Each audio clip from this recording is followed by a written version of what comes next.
the Spanish version of the White House website.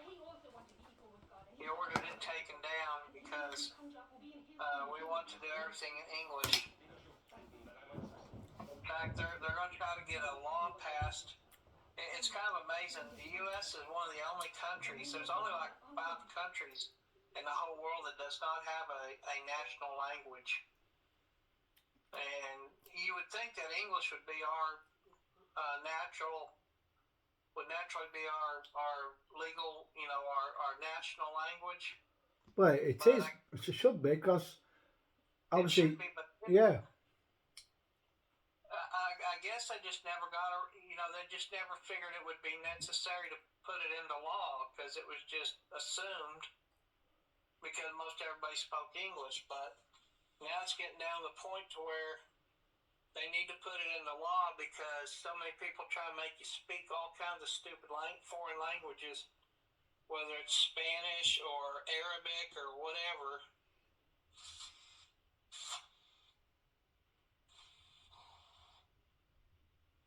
That's one thing that irritates me when I go in a restaurant and I see on the menu, I see everything in English and then in another language.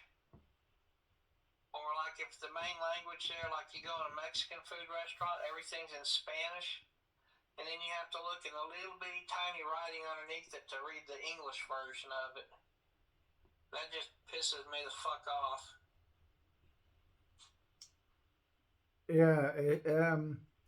I mean, end of the day, obviously, I mean, you do speak English. Your accent is American, Yeah, and we talk American English here. it's English, just different spelling. That's all. Well, we have different words on some things, Yeah, like chips and fries and stuff. like French, probably slightly French, but like I say, sidewalk. Oh yes, because we've got to walk on the side. It's And we uh, got different slang terms on some things. yeah, but the language is English. If it's this like LGBTQ plus plus plus. At the end of the day, when you break down all the different silly little labels, the basic language is English. Yeah, The writer might be different. It's like American football is basically English rugby, but it's got different terminology. It's got the same goal post, the same your touchdown, and the goal kick. It's American football is English rugby. That's its birthright. And if you look at it, you'll see it has similarities. But at the end of the day, we our language is English. How we pronounce things, like you remove the U from that colour. yeah. But that's the way it is. But the basic, when you get down to basics, it's English. Um, but you're right. It it's just get absolutely um, it's just get absolutely stupid. Uh, You travel into another foreign country, you know, I would expect if I went into another country and they spoke a different language there, I would expect them to tell me that, oh well, this is our language, and if you're going to come here, you need to learn our language. You know, I wouldn't demand that they do everything in English just because I speak English if I'm in their country. But obviously, English is a pretty much universal language all over the world. Just about every country on Earth has people that speak English.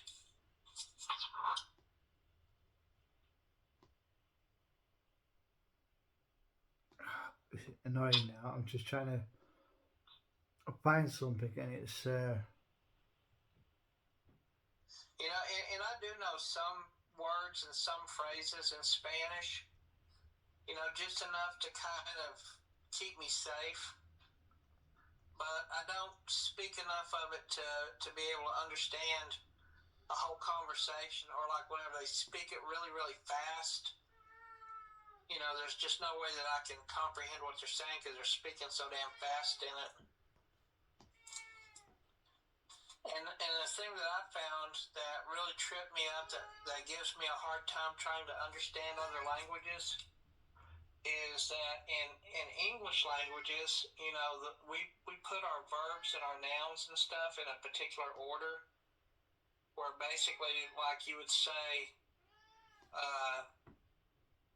Peter hit the ball, would be in English, and we would put the noun first, and then the verb or the adverb, which is the action afterwards.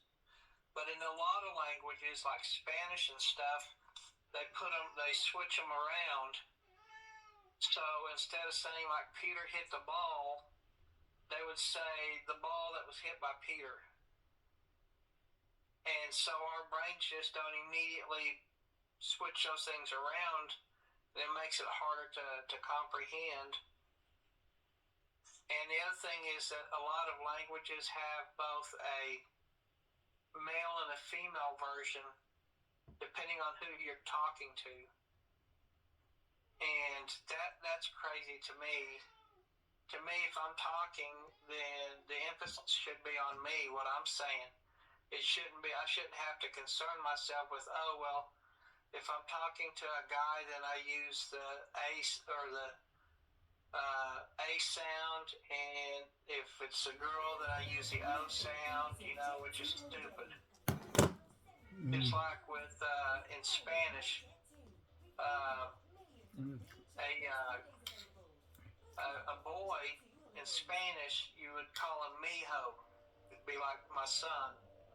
But if it's a girl, you would call her mija, which means my daughter. And so you use whichever word, it's the same word, but you use the sex sense of it, either the or the O sound, depending on who you're talking to. What gender they are. Yeah, and that's just stupid. It's like the point that was about the English language. It's same with sex. Once you strip it all down to its basic level, there's a male and a female. Some, by some freakish genetic thing, are sometimes born with both genitals. But when you strip all this fancy new modern bollocks, it's just male and female. Yeah. It is a mental illness. I'm sorry. It's just getting that bloody ridiculous now. Gosh, this is lovely. Crazy. I got a comment removed on Instagram yesterday. Oh yeah, they're supposed to stop doing that. I've heard that people have still been getting those fact checkers checking them on Facebook, even though they were supposed to stop doing that. There was this couple of lasses. One, she's nice looking, nice looking blonde piece with a young mate. They've got like a belly like, well, the main one has got belly like that.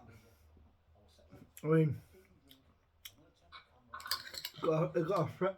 Fuck's sake, got a friend who's like not as fat as her, but the main one is really fat. She's one of those that goes around to that Coney Island, and this is what I ate today to gain more weight. I had 3 Nathan Coney Island hot dogs and this and something else. And you're like, fucking hell. And she's got a belly like this. Honestly, it's like she's eating the house. She's going, oh, isn't this the perfect body? And the mate's going, uh-huh. And I put, uh, yeah, beach, beached whale body.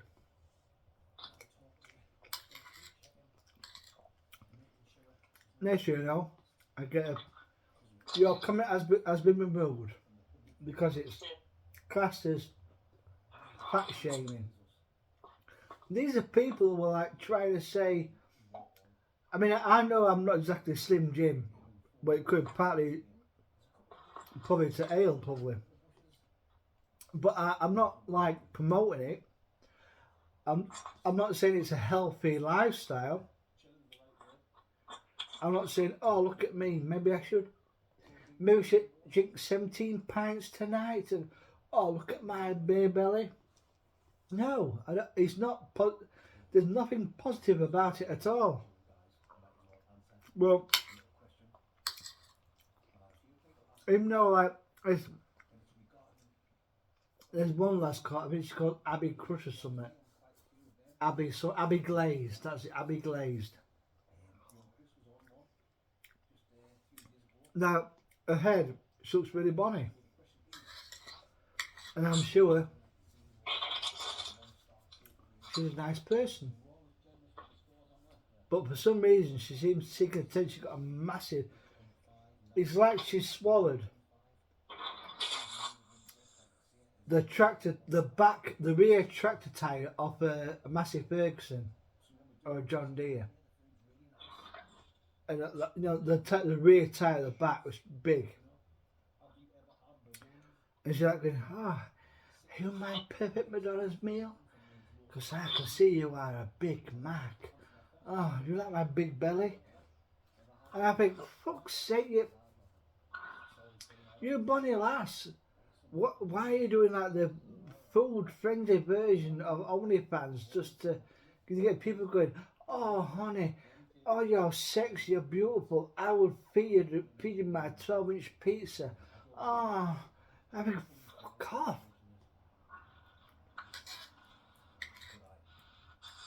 Well, you see what you need to do is you need to approach it from an intellectual stance, so you can defeat the fact checkers. And what you do is you say, according to a Harvard study, 9 out of 10 doctors regarding the level of obesity in this picture uttered the comment, "Holy fuck."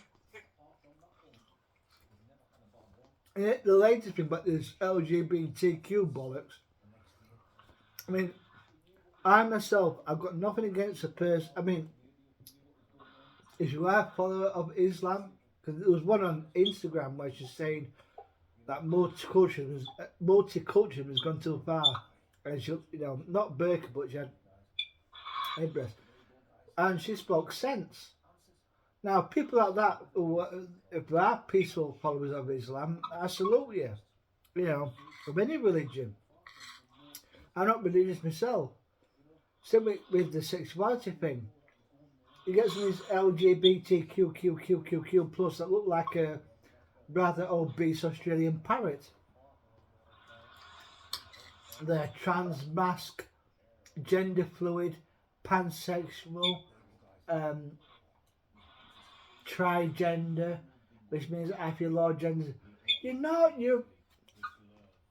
If you're born a female, I mean, if you want to have a fake cock and balls, go ahead, fill your boots, but you'll be a trans male.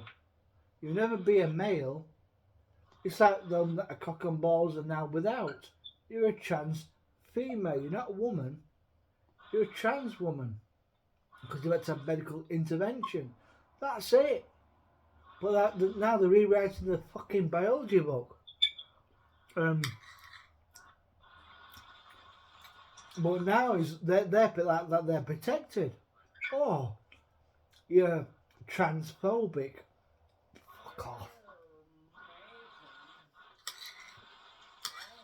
This is why I like comedians like Bernard Manning. Now he is a bit old school, he does tell kind of semi-racist joke, but he wasn't a racist. That was his act. He did a lot of things for charity behind the scenes, which everyone seems to overlook. And and also people could have a laugh at anything without people being offended.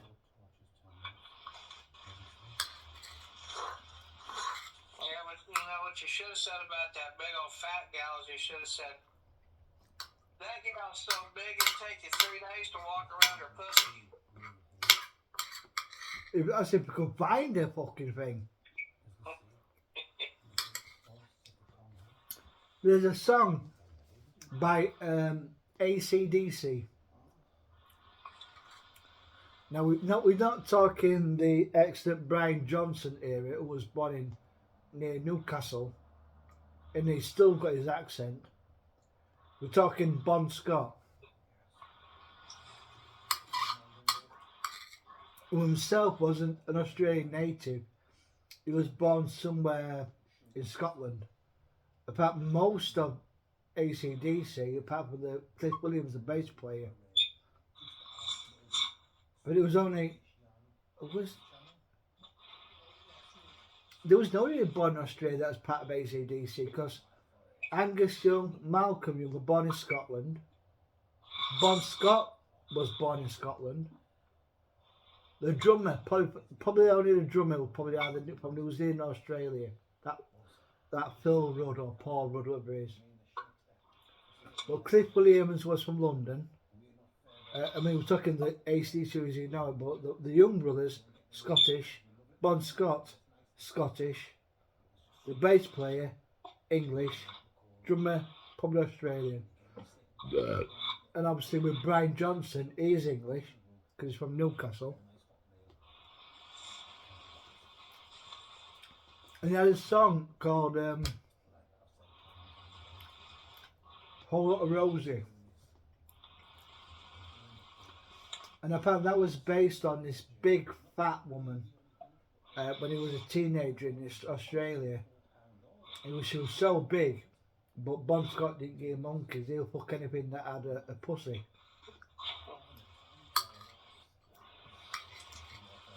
And he wrote that song about his encounter with this Rosie.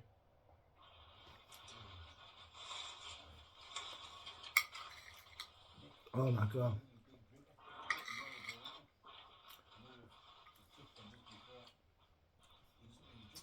I don't know what it is, but it's dynamite hot stag chili.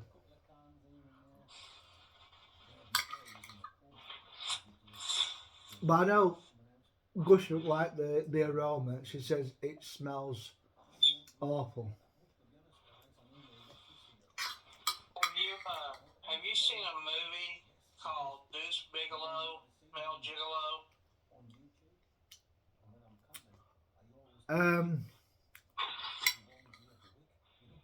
The Gigolo. It's called Deuce Bigelow, Mel Gigolo. It's got Rob Schneider as comedian. Oh, yeah. I like him because he's not afraid of speaking up the truth. Yeah, and he's got this big old, tall, enormous woman. Everywhere he goes, there's somebody off to the side that you hear they'll chuck him in with a deep voice, say, "That's a huge bitch." Oh, wow. This part, I was if wow. Even though that I was so much popping out trying to find a video to watch in the background, watching Blot Outdoors with